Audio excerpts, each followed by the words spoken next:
When Kyrie Irving was traded to the Dallas Mavericks on February 6th, they had a record of 29-26.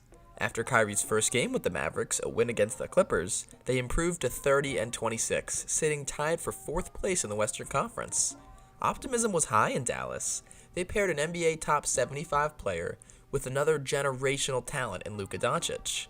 This team just made the conference finals in 2022, and now they replaced Jalen Brunson with Kyrie Irving.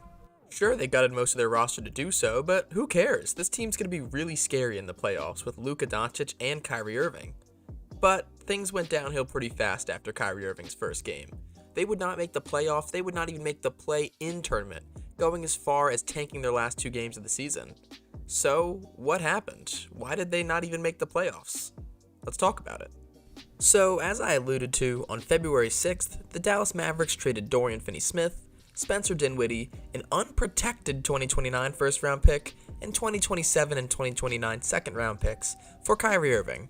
And Markieff Morris, I guess. Kyrie Irving's a great player, a generational player who has mastered creating space for his shot and has an unbelievable finishing ability. But it's also impossible to ignore his volatility and the fact that he was in the final year of his contract.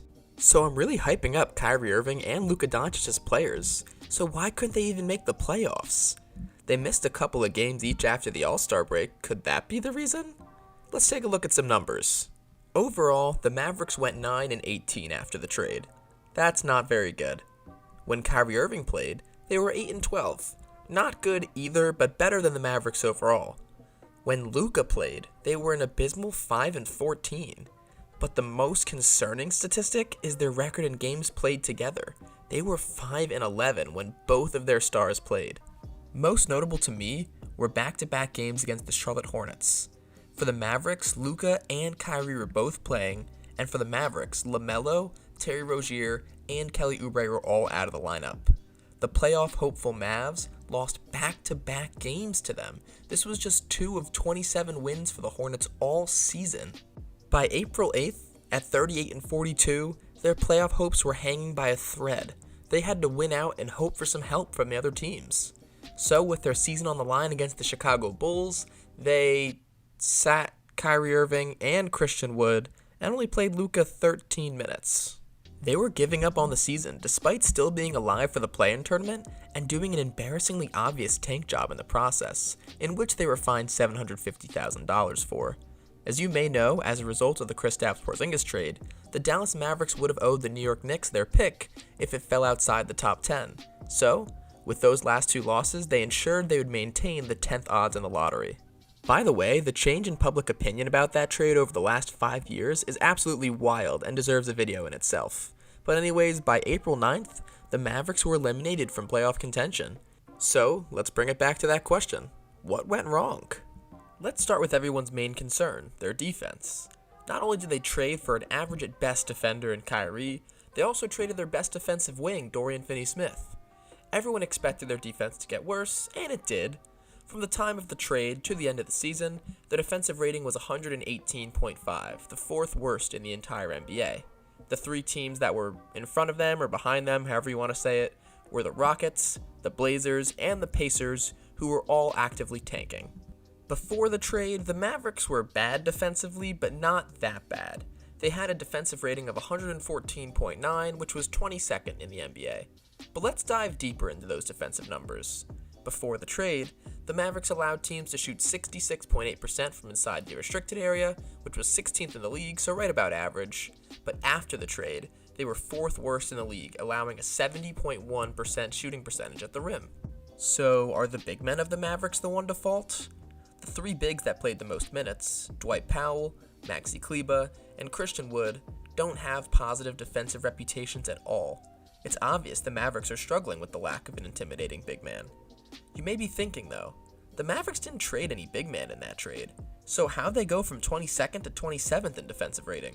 Luka and Kyrie would often be guarding very capable guard scorers, and it's very hard to hide 2 subpar defenders.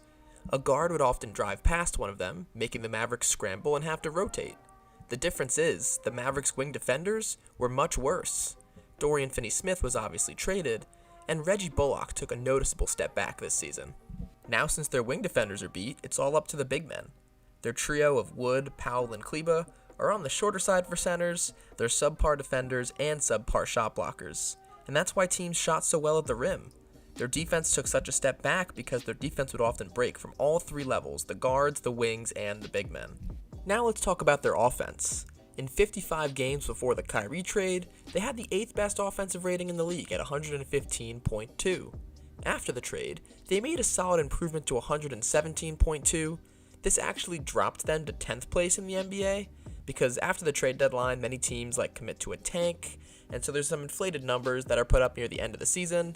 But long story short, they marginally improved on offense, but regressed much more heavily on defense. Not a recipe for success. Despite a lot of people not liking the trade though, most people saw the vision. Before the trade, the Mavericks were in the bottom 5 of assist percentage and pace, despite having a facilitating superstar in Luka Doncic. After the trade, they improved their assist percentage and improved their pace to about league average. But most importantly, they were able to diversify their offense. I noticed that the Mavericks ran a lot more screens with Kyrie and Luka as the ball handler, and off-ball screens for whichever one didn't have the ball. Luka had never really operated off the ball in his career, so having Kyrie as another lead guard always gave the Mavericks a real threat to have off the ball. Kyrie had experience in this role as well, with his time in Cleveland with LeBron. You would think that this more complex and diversified offense would help the Mavericks go on large scoring runs to put away games and be very, very good in the clutch. But most baffling, the Dallas Mavericks struggled in crunch time.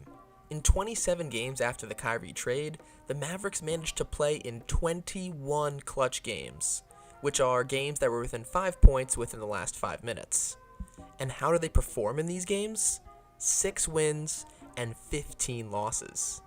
And in those clutch minutes, they shot 40.6% from the field and under 28% from 3. Keep in mind, they were 20-14 in clutch games before the Kyrie trade, including an extremely memorable 9-point comeback in 30 seconds against my Knicks. And there's an obvious culprit for their lack of late-game success.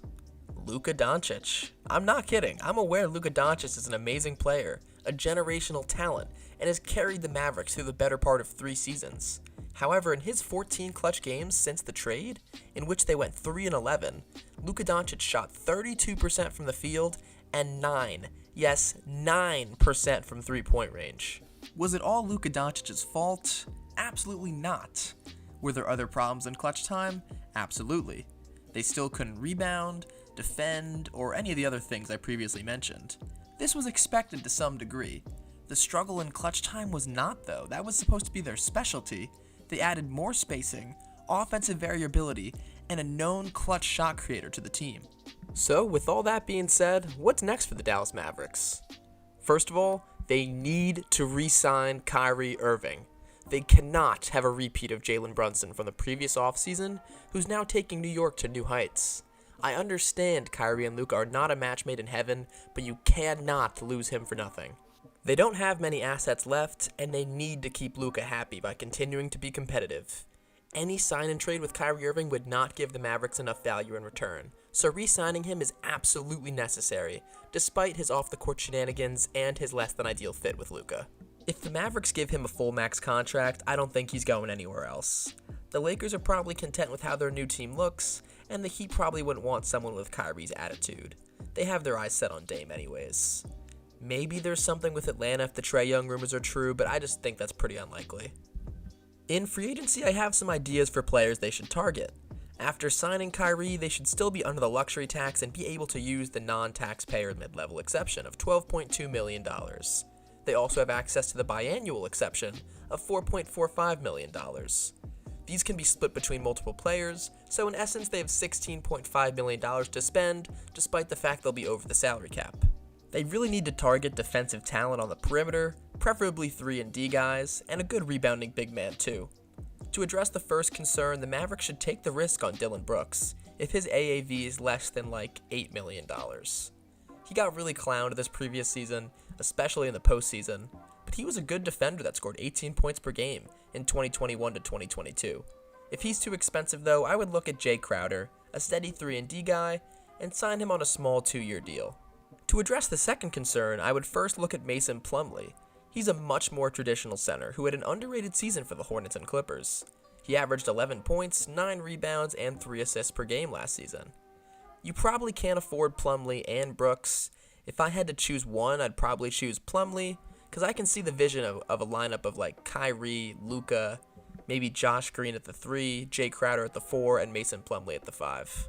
Two guys that would be dream fits for the Mavericks are Bruce Brown and Brook Lopez, but I think that that's just a bit out of the Mavericks' price range.